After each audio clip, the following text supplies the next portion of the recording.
It's time for the Traci Shoblom Show with the creative professor, Traci Shoblom. Hello, it's Traci Shoblom, the creative professor. At the time that I'm recording this, it is June 22nd. It's been a hot minute since I've made an episode. A lot has happened. I think it's been like 4 months since I recorded an episode of the Traci Shoblom Show. So in the last 4 months, I wrote a book. I did. Apparently I wrote 2 of them. I had a funny situation happen. Not everyone can say this. So I was wrapping up my semester at school, and one of my students wrote me, and she was like, "Professor, you didn't tell me you were famous." I'm like, it's because I didn't know I was.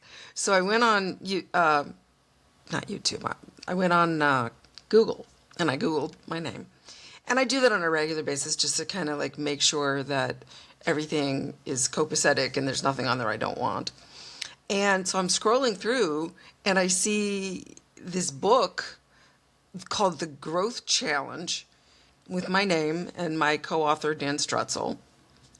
And it says, coming out May 19th. And I'm like, what? I don't remember writing that book. I didn't know I was having a book come out. So I wrote Dan, and I was like, are you aware that we have a book coming out in 2 weeks? He goes, oh, yeah, I forgot to tell you. I'm like, yeah, you did. So anyway, I went through and I looked at my files, and it was some old book. Well, not that old. It's only been like, I think 3 years. It was originally called The Growth Mindset. And they combined some other content and made it into a relatively new book. Gave it a new title, gave it a new cover. So I'm going to be doing a 30-day challenge, which I'll talk about later regarding that. But it was quite the experience to be like, okay, apparently we have a book coming out. So you'll be hearing more about that as I market it. But that's not even the book I'm talking about. The book that I wrote started in like, I want to say January or February, probably February of this year. As most of you know, I am a business communication professor. And I teach really early in the mornings. I am the ultimate morning person. If you've ever taken me in the morning, you know that I do not even hardly need caffeine.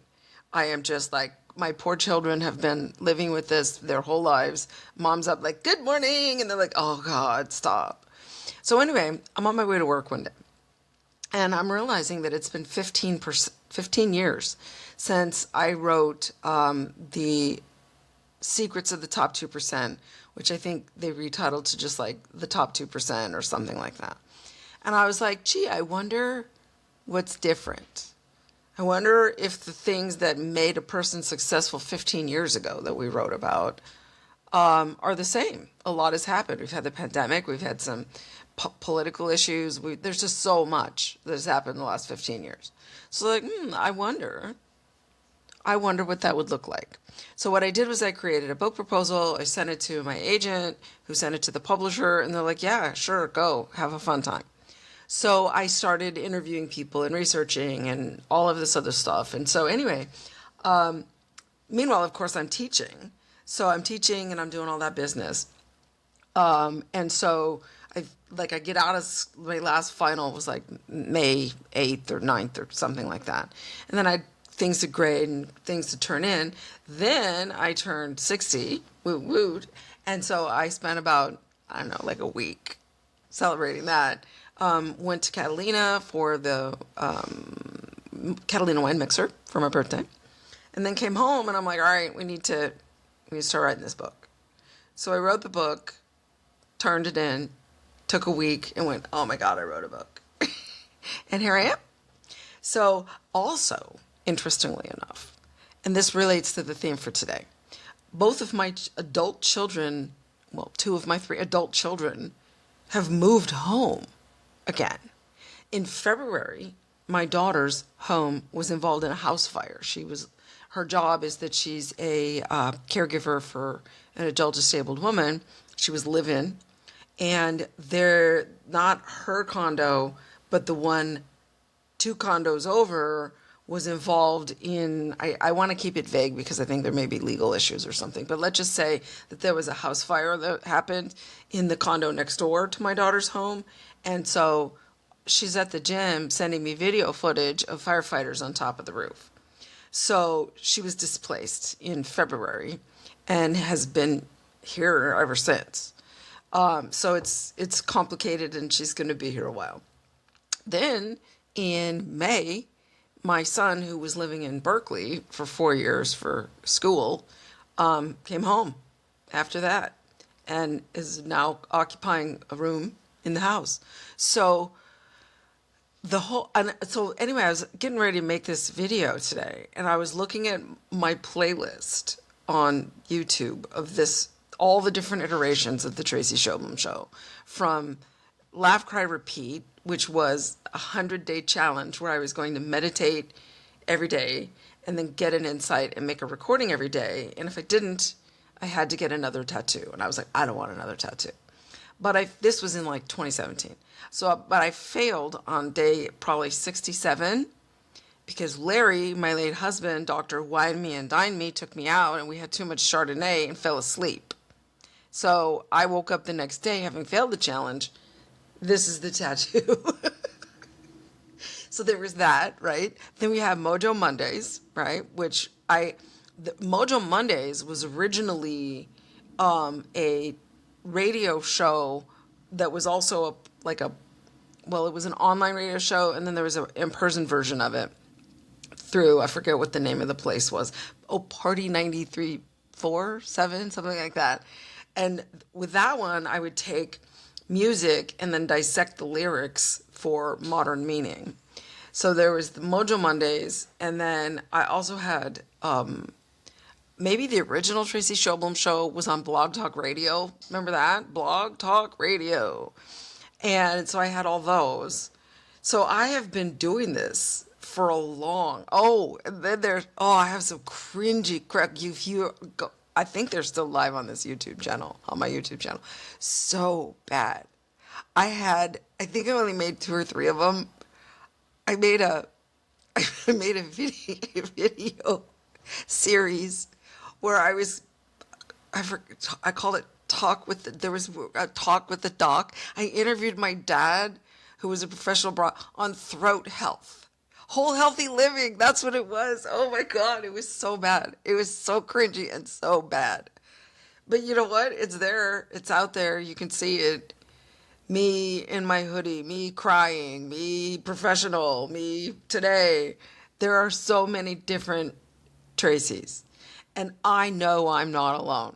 I know every single person watching this, even if you're 15, has reinvented yourself. We all grow. That's the point of this tattoo, is that everything changes over time. And when I was interviewing people for the Creative Secrets of the Top 2%, which is the name of the book that's coming out in December, one of the core attributes that I noticed was the ability to reinvent yourself. That is something that is different than the original Top 2% 15 years ago, is that the people who are successful now are the ones who are able to reinvent themselves over and over and over again. And if you look at my life, and if you look at my YouTube channel, you will see multiple and I've always felt bad about it. I've always felt very bad. Like I felt like who am I? I felt like I was trying to fit into like a little box of who's this Traci person. And Traci person is not one thing. And instead now at the wise old age of 60, instead of fighting that and trying to be overly like talk with the doc and these awkward, cringy things, or just, accept that those were all parts of who I am. Okay. My father is 88 years old and he has Alzheimer's, and it's at late stage now. So he has forgotten almost all of the the variations that were Lee Shoblom, from being the Rick Dees or the Ryan Seacrest of San Diego in the 60s, to starting a radio station, to doing all the things that he did and all the celebrities he interviewed and all the wives he married and all the children he's forgotten almost all of it. All right. So underneath all of his roles and all of his identities and all of his things and his jobs and the places that he lives, there's still a guy who's here and alive today. And that doesn't change. So the whole point, Carl's like, I could change into lunch. The whole point of this is that to be a successful individual today, you have to embrace all of it. You have to be willing to reinvent yourself and be like, well, that's interesting. That happened. My husband died in 2024. You can see, I can see him, he and I, and our little fun dynamic on those videos. He's still alive in audio and video. So life happens to you and you pivot. We'll be talking a lot more about the book because it's a big deal. And also it's pretty darn interesting. So all I'm saying is, if you're looking around going, wait, what am I now? Just know that that's normal. And that is one of the qualities, one of the creative secrets, if you will, of the top 2%. All right, everybody. See you next time. You've been listening to the Traci Shoblom Show with the creative professor, Traci Shoblom. Subscribe, like, and come back next week for more of the Traci Shoblom Show.